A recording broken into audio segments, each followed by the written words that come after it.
I want to bring in our meteorologist, Ivan Cabrera, to sort of really paint the picture for us. Ivan, earlier I was speaking to seismologist Gary Gibson from Melbourne, and he mentioned that one of the big differences between this earthquake and the earthquake of 2004 on Boxing Day, which claimed the lives of, more than 230,000 people, was the movement of the plates, that this one was horizontal as opposed to 2004 when it was vertical. Can you put that into some sort of context for us? I will tell you right now, when I heard that, I felt about 500 kilos lifted off my shoulders here.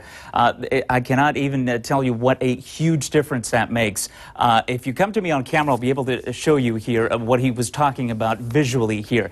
When you have two plates that are colliding like this, and you get an earthquake, a rupture that occurs, you get those plates pushing up, pushing the water up. And so you're going to get a more significant tsunami. What he's talking about are strike slip, essentially two plates going side by side. If you put two blocks of wood under the pool, you're not going to be able to generate that much. There's still going to be some energy release, but it's not going to be as significant as a push up, which is what we had back in 2004. That's the first point. The second point I want to make is that we are going to know within the next few minutes for sure, we're going to have certainty here whether something was generated and whether it arrived in Banda Aceh or not, because we are now past the time where if a tsunami was generated, it would have arrived on the coast. So once we begin to hear that something did or did not arrive in the coast, we'll be able to tell you what that's going to mean, not only for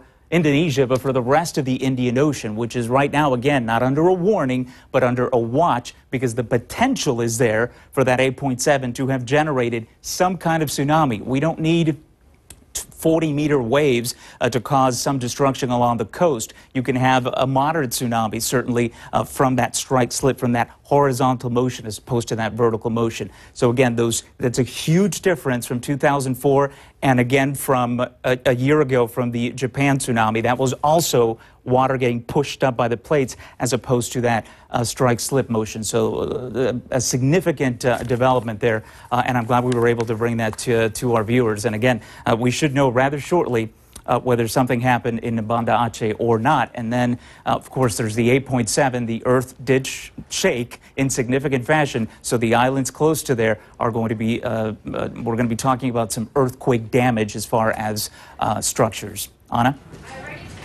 That certainly is good news. The other thing that Gary Gibson said is that he believes that the tsunami wave would only be about a metre high. So let's hope that he was